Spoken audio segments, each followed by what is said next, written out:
Thanks for watching. Don't forget to like, comment, share and subscribe to کہ ما کان محمد ابا احد من رجالکم ولکن رسول اللہ و خاتم النبیین، کہ محمد صلی اللہ علیہ وسلم اللہ کے رسول ہیں اور خاتم النبیین ہیں۔ اس کا معنی کیا ہے؟ سب سے آخری رسول۔ خاتم النبیین ہیں، سب سے آخری رسول۔ تو سب سے آخری رسول، خاتم کا معنی ہوتا ہے آخری رسول۔ یہ بات اگرچہ میں نے بڑی مرتبہ دہرائی ہے، لیکن چلو پھر دہرا دیتا ہوں۔ خاتم، اس پر تھوڑی سی بحث کر لیتے ہیں۔ لفظ خاتم کہ حضور صلی اللہ علیہ وسلم کیا ہے؟ خاتم النبیین، سب سے آخری نبی۔ تو یہ خاتم کیوں کہا ہے؟ خاتم مہر کو کہتے ہیں، خاتم سیل۔ حضور صلی اللہ علیہ وسلم رسولوں کے لیے مہر ہے۔ اس کا معنی یہ بنتا ہے خاتم النبیین، خاتم مضاف ہے، النبیین مضاف الیہ ہے، معنی بنا حضور صلی اللہ علیہ وسلم نبیوں کے لیے سیل ہے، رسولوں کے لیے سیل ہے۔ لفظ خاتم کی دو قراءت ہیں۔ خاتم تا کی زبر کے ساتھ بھی پڑھا گیا ہے اور خاتم تا کی زیر کے ساتھ بھی پڑھا گیا، دو قراءت ہیں۔ امام عاصم کوفی، جن کے مطابق ہم قرآن پاک پڑھتے ہیں، بلکہ اس وقت قریباً ساری دنیا میں انہی کی قراءت کے مطابق پڑھا جاتا ہے، وہ خاتم النبیین پڑھتے ہیں، اور 7 قراء ہیں، اور ہر ایک کی قراءت متواتر ہے، کسی کا انکار بھی کفر ہے۔ باقی قراء جو ہیں وہ خاتم النبیین زیر کے ساتھ پڑھتے ہیں۔ دونوں کے ساتھ یہی معنی بنتا ہے کہ حضور آخری رسول ہے۔ اگر خاتم زبر کے ساتھ پڑھا جائے، بفتح تا پڑھا جائے، تو خاتم کا معنی ہوتا ہے مہر، سیل۔ اور آپ جانتے ہیں کہ جب ہر چیز کسی لفافے میں ڈال دی جائے، آپ پارسل بھیجتے ہیں تو کیا کرتے ہیں کہ آپ نے خط کے اندر، انویلوپ کے اندر جو کچھ بھی ڈالنا ہے ڈال کے اس کو، یا کوئی پارسل بھیج رہے ہیں تو آپ کسی کپڑے میں اس کو لپیٹ کے اچھی طریقے سے اس کو سیتے ہیں، اور پھر اس کو آپ پوسٹ آفس میں لے جاتے ہیں۔ تو جو بھی آپ کا پارسل ہے یا آپ کا انویلوپ ہے، وہ پھر وہاں ان کو دیا جاتا ہے، تو وہ پھر اس کے اوپر سیل لگاتے ہیں، اپنی آفیشیل سیل لگاتے ہیں۔ تو سیل لگانے کا مطلب یہ ہوتا ہے کہ اب اس میں سے نہ کچھ نکالا جائے گا اور نہ اس میں کچھ ڈالا جائے گا۔ جی، جب سیل لگ گئی تو معنی بن گیا کہ اب نہ اس میں سے کچھ نکالا جائے گا اور نہ اس میں کچھ ڈالا جائے گا۔ یہ یاد رکھے خاتم کا معنی کیا ہوتا ہے۔ یعنی مرزائی لوگ لوگوں کو گمراہ کرتے ہیں خاتم النبیین کے معنی کو بدل کے، اس کے معنی کو چینج کر کے، اس کی میننگ کو چینج کرتے ہیں کہ نہیں، خاتم النبیین کا معنی ہوتا ہے سب سے افضل نبی، کہ حضور سب سے افضل نبی۔ ہم مانتے ہیں جی، ہم قرآن کو مانتے ہیں، کیوں نہیں مانتے؟ مطلب کیا ہے خاتم النبیین کا؟ دیکھو کس طرح چینجنگ کی کہ جی اس کا مطلب ہے سب سے افضل نبی، تو ہم حضور کو سب سے افضل نبی مانتے ہیں، حضور سب سے افضل ہیں، ہم کیوں نہیں مانتے؟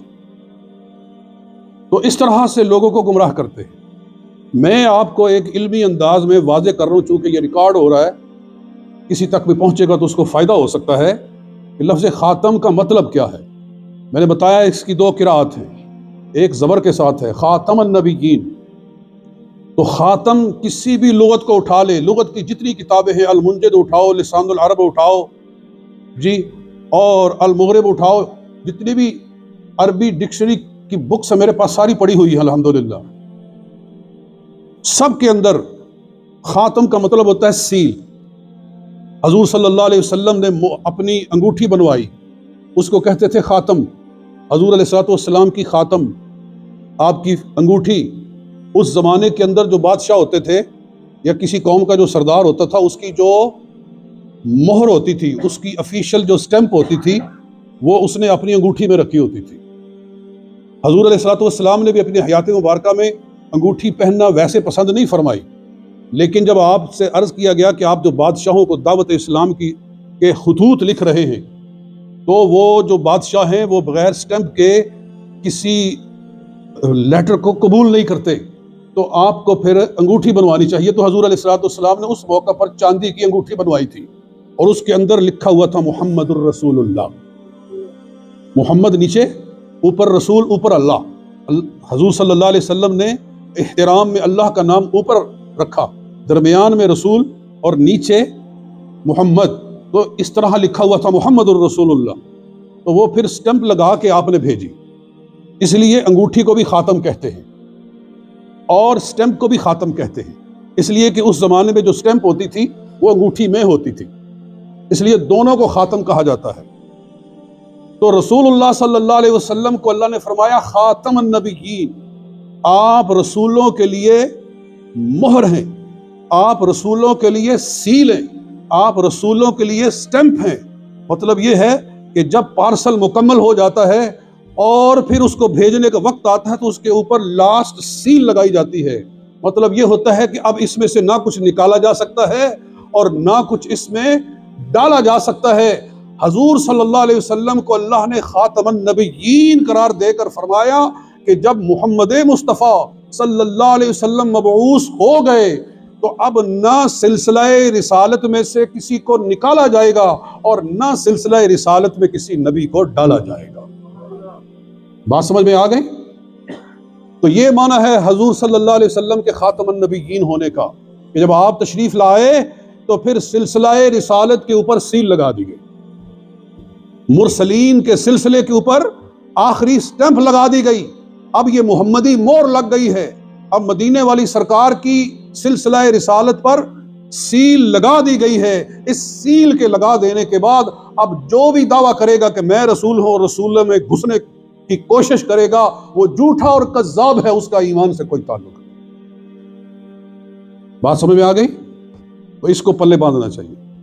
اور دوسرا، اگر اس کی دوسری قرات پڑھی جائے خاتم النبیین بکسرت تا پڑھا جائے، تا کا زیر پڑھا جائے تو خاتم اس میں فاعل ہے، ختم یختم ختما فهو خاتم، خاتم کا معنی ہوتا ہے ختم کرنے والا، خاتم اس میں فاعل ہے جس کا معنی ہے ختم کرنے والا، فنش کرنے والا۔ اس لیے حضور صلی اللہ علیہ وسلم کی حدیث ہے فجئت فختمت الانبیاء، صحیح مسلم کی حدیث ہے، مجھے اللہ تعالیٰ نے 6 چیزوں کے ساتھ تمام رسولوں پر فضیلت عطا فرمائی ہے۔